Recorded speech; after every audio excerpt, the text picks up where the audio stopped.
Commissioners, you have the agenda before you. Are there any changes or additions to the agenda? All right. If not, is there a motion to approve the agenda? So moved. There is a motion to approve. Is there a second? Second. All in favor? Aye. Any changes or additions to the minutes from the October meeting? All right. Is there a motion to approve the minutes? Motion approved. There's a motion. Is there a second? Second. There's a second. All in favor? Aye. Ben, no staff report this evening? We've got amended meeting minutes. Okay. It was just to fix one of the votes, I think. Oh, I see. I'm sorry. Yeah. Is there a motion to approve the amended minutes from the September meeting? So moved. Is there a second? Second. Second. All in favor? Aye. All right. No second. Thanks, sir. Commissioners, please note that there are 4 administrative approvals that were added to the record. Ben, we didn't get any comment on the ADUs. Yes, sir. We had inquiries. Okay. We did not have any objection. Thank you, sir. There are also 4 cases on the consent agenda. Is there anyone here from the commission or the audience who would like to discuss one of the items of the consent agenda? If not, is there a motion to approve the consent agenda? Move approval. Motion to approve. Is there a second? All in favor? Aye. All right. Brings us to our first public hearing. Will be case number 3272. Andy Calicut has filed a request for special exception as provided in section 2.6.9 for first floor residential for Oxford Farms Town Center property located at 317 Stillwater Lane. Ben? So this item was on the agenda for the October meeting, but it was ultimately tabled. The applicant returns with a revised special exception request to permit ground floor residential in the Oxford Farms Town Center. The revised concept reflects increased residential beds and an expansion in non-residential space. The proposal encompasses about 16 acres. It includes 285 residential units and 735 bedrooms, along with about just under 59,000 square feet of ground floor commercial service space. I think it's classified as non-residential space inside of the packet. The proposal increases residential capacity from 712 bedrooms in the previous version to 735. But it does also expand the non-residential ground floor space from 55,337 to 58,822 square feet. So the ground floor of buildings 1 through 4 and building 9 will consist of 100% retail, commercial, or food and beverage on the ground floor. That totals just about 50,000 square feet, while the remaining square footage will be amenity space for the residential component. It's also worth noting that a new liner building was added on the south side of the pool area near the parking slip deck, which was, so this was added in this concept. Application states that the development tends to provide a mix of 1, 2, 3, and 4 bedroom residential options, complemented by the commercial and townhome elements. The applicant believes that the ground floor residential use supports a vibrant streetscape and meets the demand for close proximity housing, aligning with the character of Oxford Farms as a multi-use walkable district. The applicant notes that allowing the ground floor residential reduces projected traffic volumes compared with an all-commercial ground floor scenario. Data is provided to substantiate the belief that the request will directly address community concerns regarding congestion on South Lamar and the surrounding transportation network. As previously stated, the applicant has the intent to construct all commercial and residential components concurrently rather than phasing construction. This suggests that all commercial areas will be available to be leased or owned, but may not be occupied at the time that a certificate of occupancy is issued. Proposal aims to create a town center similar in style to the commercial areas of Oxford's Courthouse Square. The walkable mixed-use center will provide three-story buildings that line Oxford Way and offer the potential for larger commercial spaces to be leased or sold. And I guess it would be similar to, so it could be a larger space like an office space, or like some of the spaces that you see here where you might have like Hinton and Hinton, Square Books, or Off Square Books, so smaller spaces that can be broken up and have some depth to them. There is certainly a need for commercial opportunities in this portion of town, particularly restaurants and retailers. And considering how much residential development has already been developed in Oxford Commons, staff believes that the revised proposal delivers the commercial needed in this area. Staff is supportive of the mixed-use town centers that offer a variety of retail services and food options, along with a mix of housing opportunities. So we do support this request after making the finding that the use of ground floor residential will not adversely affect the public interest. And we do have 4 stated conditions of approval here. Thank you, Ben. Questions from the commission? Applicant is here, the applicant's engineer is here, and I do believe that there are a couple folks joining us virtually for this item. Okay. Questions from the commission? Anyone from the audience that'd like to speak on this? Anyone online? Well, I'll just say I do appreciate the addition of some additional ground floor commercial space along Oxford Way. I think that does add to the development. So if there's no discussion, I'll entertain a motion on case number 3272 for ground floor residential. Motion to approve, subject to the staff conditions as stated in the report. All right, there's a motion to approve, subject to the staff conditions. Is there a second? Second. There's a second. All in favor? Aye. Any opposed? All right, special exception is granted. Thank you.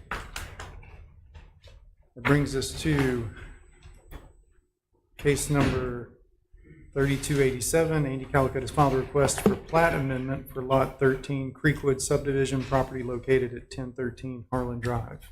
Alrighty, subject property is a little bit over an acre in the Creekwood subdivision. The applicant proposes to split the existing lot into 2 smaller lots to be called 13A and 13B. Lot 13B is also proposed to contain the regional stormwater detention for Harlan Creek and Bella Vita, both of which have site plan amendments currently pending approval of a subdivision amendment for staff review. The proposed lots meet the minimum lot size and lot width requirements of the underlying suburban residential zoning. Planning and engineering staff do have concerns that the proposed regional stormwater detention is located on a lot, particularly because stormwater isn't a designated use, rather a utility for development. We believe that this area should be called out as common open space and listed as stormwater detention on plat. This is further complicated because ordinarily a homeowners association is responsible for the repair, maintenance, and ownership of all common open space, but it appears that the Creekwood subdivision does not have an active homeowners association. The applicant will have to demonstrate the ownership and maintenance mechanisms for this regional stormwater detention that services 2 developments not associated with Creekwood subdivision. Mississippi subdivision law requires that the applicant proposing any change in a platted subdivision notify all the persons to be adversely affected thereby or directly interested herein, and requires their written approval of the proposed modification. The applicant is responsible for identifying such persons and obtaining their written approval as part of the application. In considering parties named in a petition or application and whose approval was submitted, the commission can decide whether those identified persons' approvals are sufficient or whether additional parties must be named and their signatures acquired. If the applicant cannot obtain those signatures, the application cannot proceed. Applicant has identified 4 parties that they believe to be directly interested in this change and have provided their signatures of approval. I'm going to read the engineering into the record. From an engineering review perspective, the plat amendment as presented by the applicant is strictly a residential lot split. The use of one of the created lots for a regional stormwater management facility will be reviewed as part of an amended site plan for Bella Vita and Harlan Creek. Amended site plans have been submitted with the review pending approval of the plat amendment.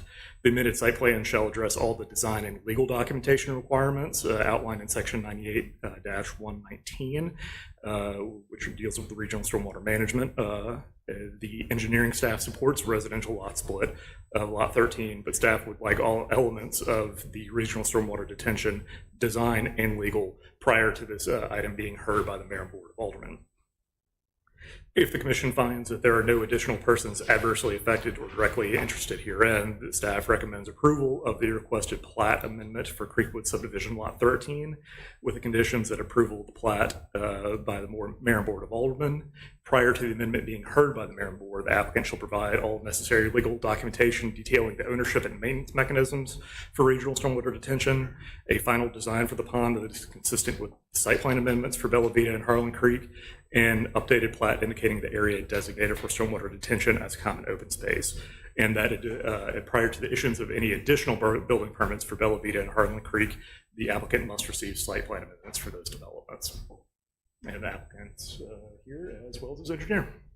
Thank you, sir. Questions from the commission?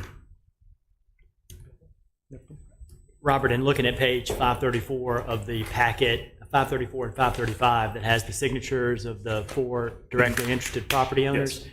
I see addresses listed there, but just to make double sure, where are those individuals located with respect to the subject property? Those are the properties adjacent to and confronting the property. So immediately adjacent there too. Correct.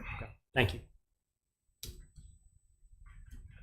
What's the plan on ownership regarding the detention? Who's going to actually own the property once the plat is amended? Is there going to be an HOA that's going to own the detention? That's going to have to be worked out legally, but I'll let Joe speak to that. Look, the reason I'm asking is because theoretically speaking, this property at some point may not have the taxes paid on it and go into tax sale or something like that. Right. And as long as it's tied to covenants and an HOA as a detention, then nobody can mess with that. Right. If it's not, they can fill it in and build a house or whatever. That would be my only concern, is as long as we have that.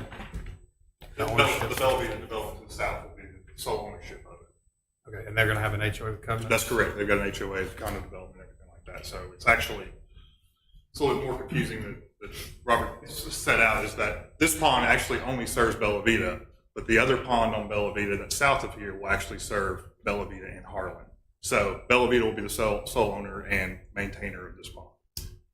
And Joey, the Bella Vita development will be a condominium. That's style correct. of It's ownership. already been And so approved. on the condominium plat, Yes. We need to the have- fractional ownership even for this property will apply. Is that fair? That's correct, yes. Yeah.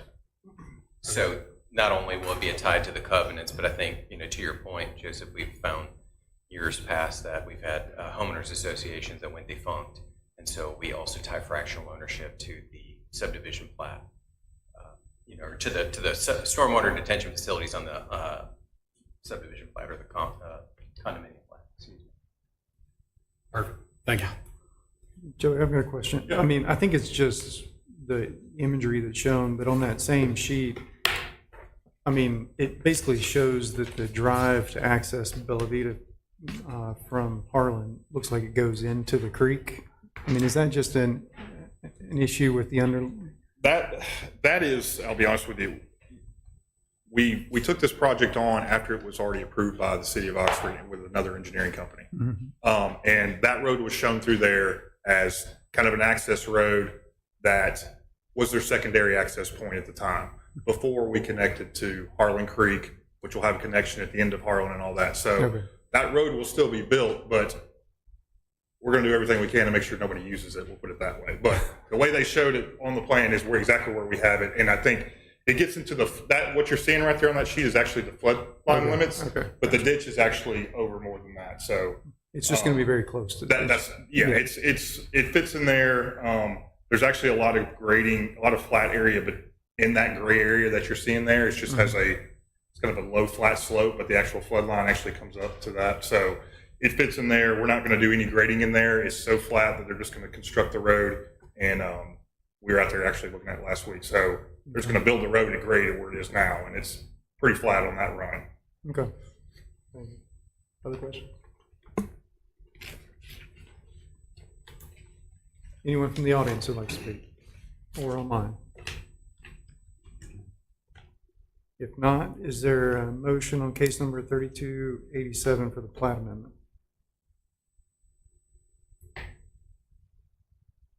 Motion to approve, subject to the stated staff conditions.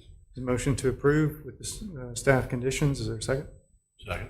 There's a second. All in favor? Aye. Any opposed? All right. Thank you. sir.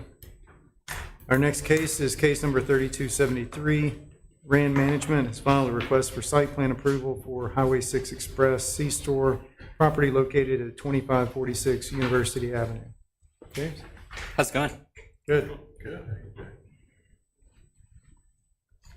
This item was also tabled at the October Planning Commission meeting. We've got some additional information, so we feel good about this. The subject property measures a little over 3.5 acres just to the west of the roundabout at University Avenue and FD Buddy East Parkway. It is the last lot before that roundabout interacts with the MDOT no access space.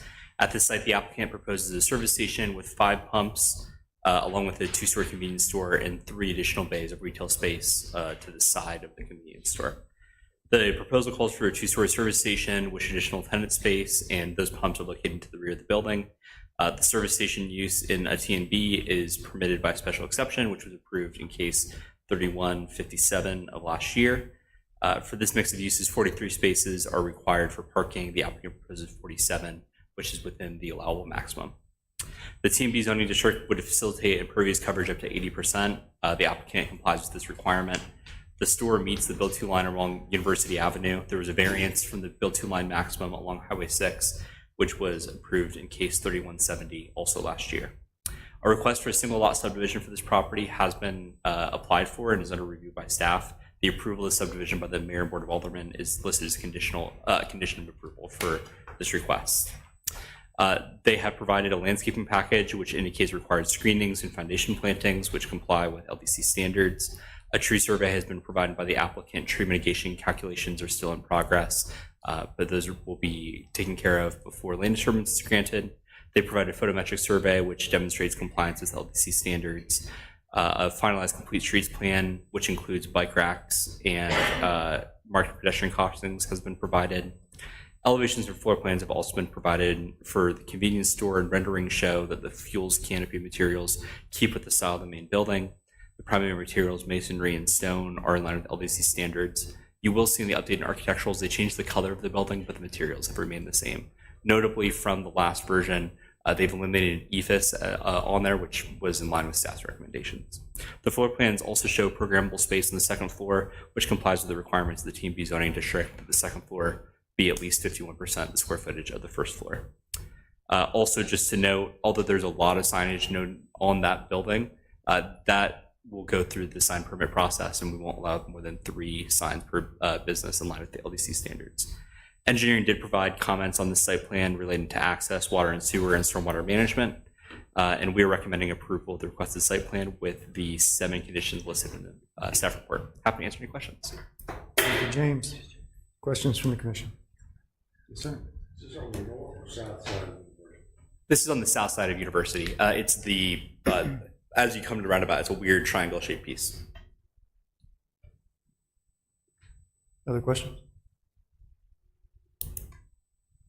Anyone from the audience who'd like to speak? If not, is there a motion on the request for site plan approval for Highway 6 Express C-Store? Move approval with staff conditions. Motion to approve with conditions. Is there a second? Second. Second, all in favor? Aye. Any opposed? Thank you. Our next case is case number 3288. Sarah Murphy has filed a request for a variance from section 3.5.6.5 accessory dwelling unit for property located at 502 Maple Cove. James? Just one more from me. The subject property measures just under an acre. It's located at the corner of Redbud Lane and Maple Cove in the Lakeway Garden subdivision, which is off Old Sardis Road. The applicant has requested an accessory dwelling unit, which was approved administratively after receiving no objection in case 3281A. This is platted and defined by the code as a front yard, and so the applicant is seeking variance from the code's prohibition on accessory structures in a front yard. The applicant reasons that strict application of the code would force construction in areas with poor access, unfavorable topography, or tree loss, and would create an unnecessary hardship and disrupt the site's established layout. Land Development Code empowers the Planning Commission to grant variances based on findings that A, the reasons stated in the application justify the granting of the variance, that the variance is the minimum needed to make possible reasonable use of the land, and B, that granting the variance will be in harmony with the general purpose of intent of the code and will not harm the public welfare. While we do think that this ADU will likely be visible from the street at the proposed location, circumstances as outlined by the applicant necessitate the placement which is proposed on the site plan, and so staff finds a sufficient hardship to justify variance in this case. So staff is recommending approval of the requested variance with the condition that the approvals for the plan is submitted. Thank you, sir. Other questions? Go ahead. Yeah, to be clear, that administrative approval for the ADU is conditional on the approval of the variance. Ben just kindly reminded me to note that. Yeah, is the applicant present? Could you come forward, please? I just have a question about the floor plan that we received.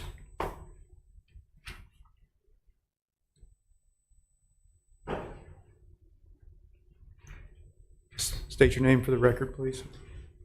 I'm Jonathan Maddox with Howarth & Associates Architects, representing the owner. Yeah, thanks. So the plan that we received has a one-car garage associated with the ADU, and just looking at the fence orientation and everything, and it's not clear where that car goes to access the driveway from the plan. Part of the conversation with planning department is that an additional driveway or curb cut would not be allowed. However, that still serves a functional use for the applicant for storage. The current house does not have a carport or garage, so it's mainly for that storage purpose. Okay, that's fine. Appreciate it. Any other questions? All right. If not, is there a motion? I'm sorry? Oh, sorry. Does anyone from the audience like to speak or online? No. If not, is there a motion on case number 3288 for the variance? Approve. Yes, there's a motion for approval. Is there a second? Second, subject to staff condition. Yeah. It's in asking. Yeah, is that subject to the one staff condition? Yes, sir. Second. There is a second. All in favor? Aye. Any opposed? All right, it's approved. Our next case will be case number 3289, and we'll hear both 3289 and 3290 together because they're essentially the same request within the same development. BMC General Contractors has filed a request for special exception as provided in section 2.6.5 structure height for property located at 705 Perlene's Way. Thanks. Yeah, and thanks for considering these together as they're identical requests. The subject property is located in the Astoria. This unit, or both units, were approved as a 3-bedroom, 2-story detached residential. The applicant's requesting the ability to finish out an unfinished attic space into an office and game room space and a bathroom. So that would make the unit functionally into a 3-story structure, which requires a special exception in the NR district. An identical request for 703 Perline's Way was approved at the September 2025 meeting of this commission. So this would be the second and third unit to finish out that third floor in the development. Staff does have some concerns related to parking in this change. There's not an excess of parking in the development, and the addition of any bedrooms in this unit would require more parking than is able to be provided. And staff has noted on occasion cars parked behind the building in the fire lane. But I'll also note that the plan as proposed would not have the egress windows necessary or close enough to the ground for fire access if the space was to be used for a bedroom. So this plan does not indicate that it would be bedrooms. It indicates a game room and office space. As long as this space continues to be programmed as a game room and office space, staff does not have concerns with approving the special exception. Should the applicant wish in the future to program any of the areas as a bedroom, a new special exception would be required.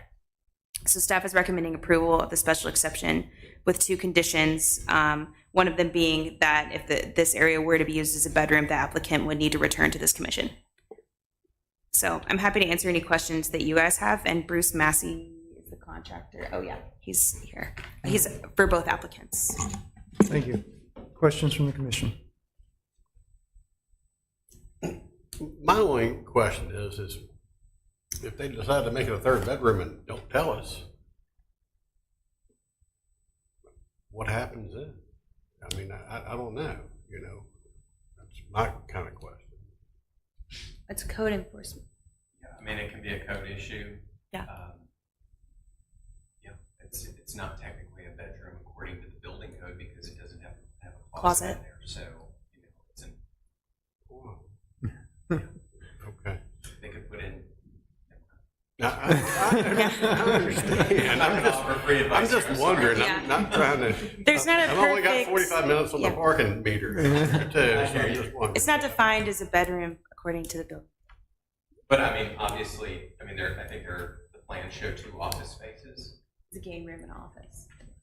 Sure. Yeah. So let's say if it were programmed as a bedroom, what would the parking requirements be for these units? And what is the parking there now? Do we know those numbers? It would be a 3-bedroom, so they would need 3 spaces. And I assume they have parking for 2 there now. Is that right? And I'm not saying they're going to, I'm just wondering, if they put a bed up there. Yeah, I mean, there's been instances where we've seen continual parking violations that prevent fire access, and the fire department is required to provide a not able to serve letter, and I think within 24 hours they have to report that to their insurance provider. Okay. Works for me. And for the record, it does show 2 office spaces and again. Oh, sorry. Any other questions? Thanks, Ben. Small clarification. I won't correct the planning director in public again. I might be interested in hearing the applicant talk about whether it's going to be a bedroom or not, and that way his comments can be in the minutes, and we'll have that on record.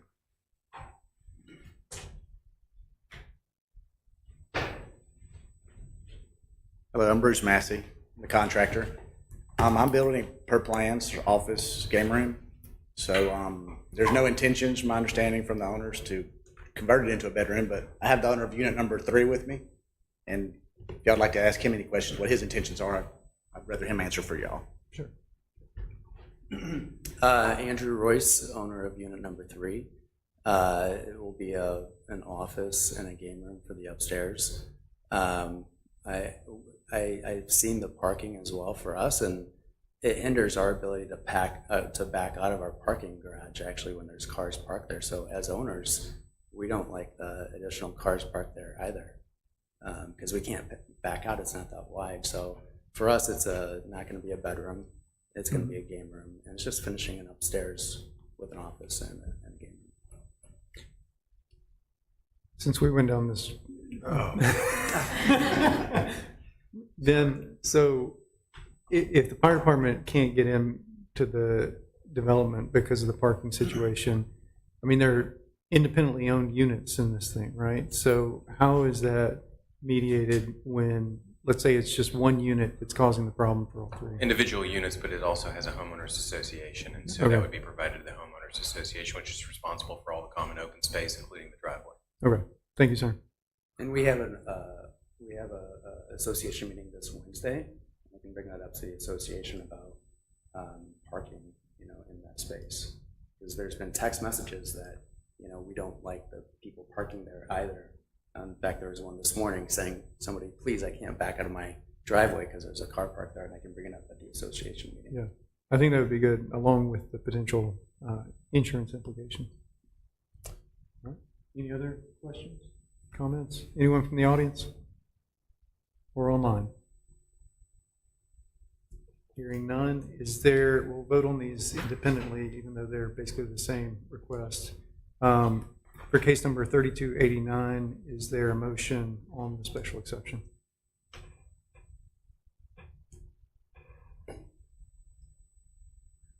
I move we approve with any subject to staff approval. We have a motion to approve, subject to staff conditions. Is there a second?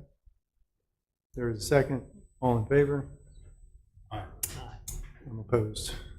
All right. Case number 3290, same request. Is there a motion on the request for a special exception?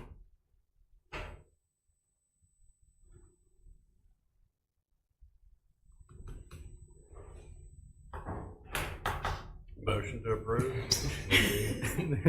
There's a motion to approve, subject to staff conditions. Is there a second? Second. There is a second. All in favor? All right. Opposed. All right. It's granted. Thank you, sir.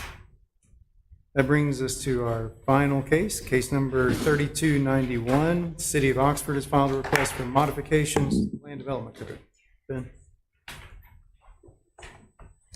Yes, sir. We are proposing modifications. We have 3 modifications. I think one of them, this actually commission recommended that we take a look at the gated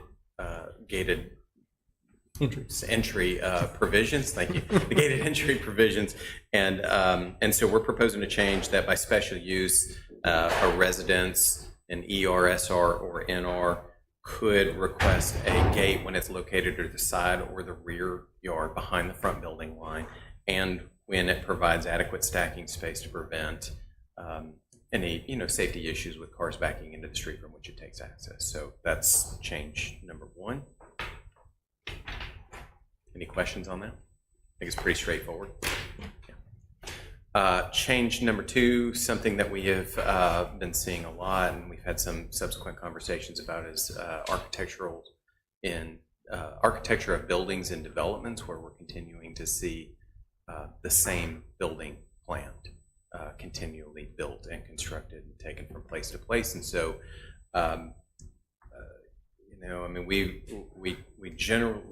I don't know that the city of Oxford right now has desires for an architectural review committee. We like our variety when there is variety. And so, I think that this is at least a first step into trying to encourage developers to provide, different detailings in the architectural buildings that we see. And it's not a problem when you have individual homeowners that are building, building one-off homes. It's the mass development like we have seen, and we have seen that building type be taken to multiple developments. And so, so that's concerning from our standpoint. And so architecture for buildings in a development shall vary, and similar designs should not be adjacent to each other. Similar language to what we have in the housing overlay, the housing accelerator overlay. Any questions on that? And then the last change that we have are the applicability provisions for the site plan review and when a site plan is required. And so in your packet, you can see all of those instances. However, we have seen instances where maybe some developments are using existing buildings, and they try to utilize the existing structure to its fullest potential to help, facilitate a new development that's going to go in there. And so we have seen instances where contractors have what we call sistering walls, so where you actually build, you keep an existing wall that's there, and then you put in new studs to replace the old studs and take down the old studs. So then that way they're not necessarily subject to the current requirements of the land development code. And so you see a provision in here where modifications resulting in the removal and replacement of 50% or more facades of an existing building intended for commercial and mixed uses, they would be subject to a site plan review. And they would also be subject to the current requirements of the land development code. On the architecture, Article 5, was there any discussion of a threshold for the number of buildings in a development before that would be triggered? Like if it's 3 versus 300? No. Okay. So something like, I don't know, I'm going to have trouble picking, let's say, how many buildings are in the Pearl? Do you have an idea? I mean, would that one require all of the buildings be different, or is there enough variability there? I think there's some language in the code that we have to be able to work on multifamily unit buildings, but a lot of it is maybe, I don't want to single out particular developments, but developments where they're building just, maybe freestanding or townhomes, freestanding structures. Yes, I think that you could introduce requirements or the quantity of plans. Okay. I mean, I think our hope is this is a starting point for some language, and we see how it works. And if we need to course correct, we can course correct in the future. But our hope is that this will encourage some variety. We believe it will. Yeah, for sure. Any other discussion? Anyone from the audience or online who would like to speak regarding any of these changes? All right. Is there a motion on the request for modifications to the Land Development Code? And this would just be recommendation to the Board of Aldermen. Correct. Move approval as presented. All right, there's a motion to recommend approval. Is there a second? Second. There's a second. All in favor? Aye. Any opposed? All right. Is there any other business to come before the commission? If not, is there a motion to adjourn? Motion to adjourn. Is there a second? There's a second. All in favor? Aye. We're adjourned.